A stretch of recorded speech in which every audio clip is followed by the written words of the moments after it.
We currently have a Halloween event that's going on featuring a 3 versus 3 team deathmatch mode. This also lines up with the release of Black Ops 6 as well. Given the occasion of the weekend, it's actually shocking to me that we didn't get double XP to boost player numbers over the weekend.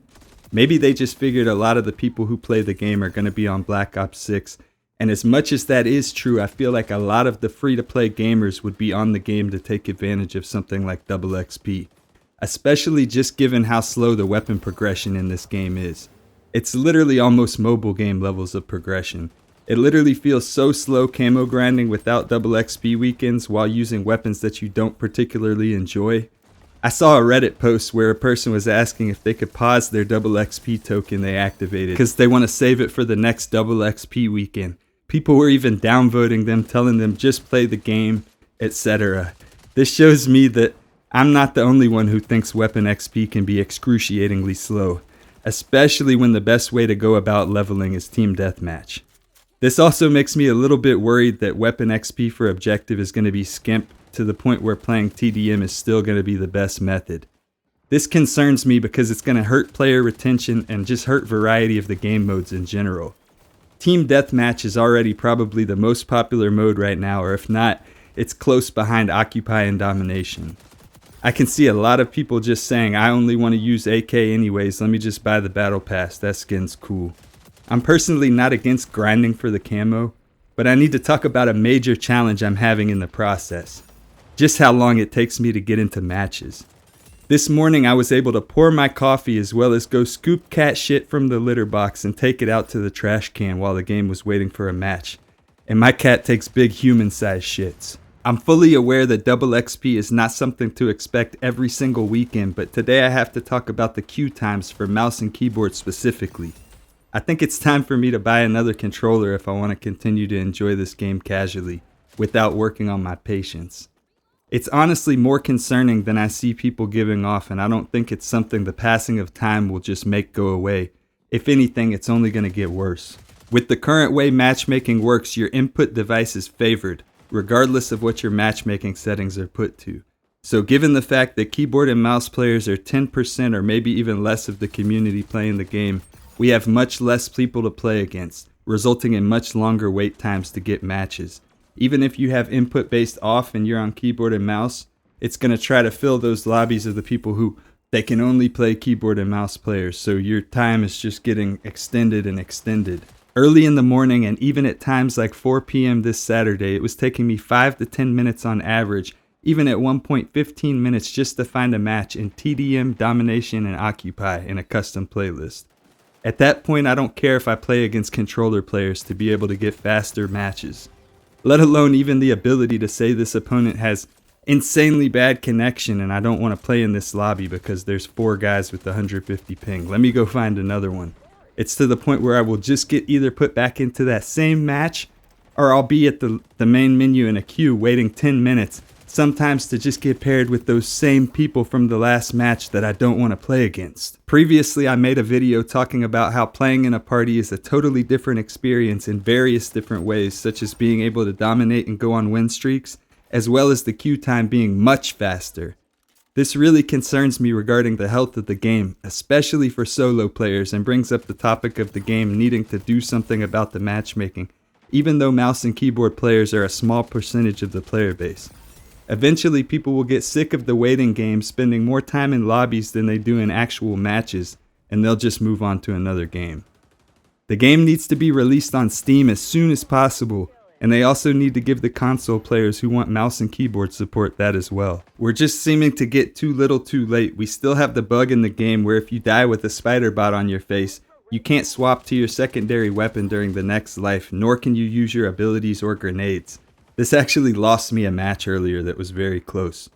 We still have the issue when you press the button to activate the ghillie suit and it doesn't activate, despite you doing the animation putting your hand up. Sometimes it even activates late after you're dead in a gunfight, probably due to packet loss. The ultimate for the highwaymen is still crashing people's game.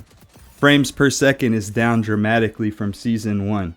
When you jump up onto ledges with the new L86 LMG, and you ADS, you get this weird animation where the butt of the gun goes through your character's face and creates this jarring visual animation that is definitely a bug. Don't get me wrong, I definitely want to give them their flowers for fixing things like the visual recoil, center screen alignment, and stuff like that, but there's still a lot of stuff, even like when you reload, and if you're looking at a training dummy, your crosshair goes away from where it was aimed at, and your sensitivity changes during the process of you reloading. It's just odd.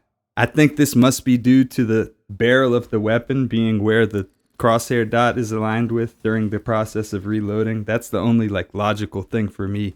I've even seen a new glitch where aim assist is stronger to the left than it is to the right.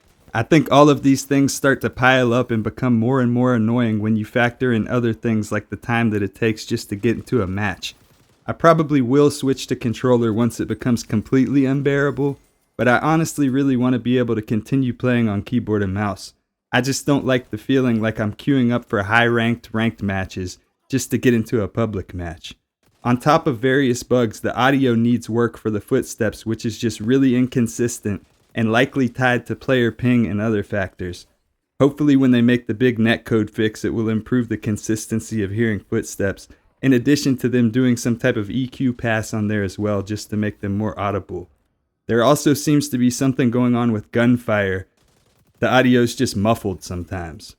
Another thing that really annoys me is that when you're at low health, your audio just cuts out. You start to hear your character's heartbeat or whatever. I don't care about that shit. I want the footsteps of the guy sprinting right beside me, putting a shotgun up my ass. At the end of the day, in an arcade shooter, immersion should take back seat to things like readability. Things like unnecessary screen shake when a grenade goes off near you might not be as big of a problem for a controller player, but neither are the queue times. The queue times on controller are good. The queue times on keyboard and mouse could lead somebody to believe that it is a dead game. It's starting to get to the point where I ask myself, once I do get done with the camo grind, am I just going to be waiting more in pregame and everything than actually playing the game like I am now? I'd honestly be kind of stupid to think that that wouldn't be the case.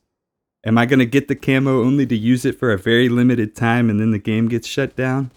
I know that they've said that they don't have plans to shut it down, but no company ever is just going to say, hey guys, we're shutting down in 3 months.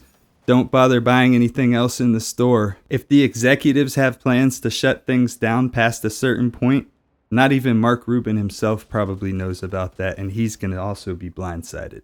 I've literally been trying to just play as much as I can daily and make the most of what we have left in case it really does end sooner than later. But I would feel wrong to sit in silence and watch a game that I truly love die without giving my 2 cents. I feel like between issues that I see as well as others in the community, we need to bring up problems in order to get them fixed. No, you're not bitching. You're not being a nag. You're not being ungrateful or whatever the hell else somebody could try to gaslight you with. That's like equivalent to being in a relationship and you're unhappy and you don't tell your wife and instead you just start cheating instead of having the conversation. You know, would it be better if I just start cheating, aka going over to another game, play this game not at all or very little? Or is it better that I play the game and I bitch and moan because I want to see some change? You know, if there's problems in the world and you want to see some change, you better speak the fuck up, otherwise nothing's going to change. It just starts to get to the point where I feel like I could benefit from some time away to come back fresh or waiting for a future update. That said, if I'm waiting silently, not contributing any suggestions or anything, I feel like I can't really have very much expectations out of whatever comes in the future. I just take whatever I get, like mystery meat. Hope everybody's having a good time in game and out. We're climbing closer to 1,000 subs each video, so I want to thank you all so much for your support. Hopefully I can catch you again on the next one. If you're still here in the video, what are you doing not subscribed to the channel?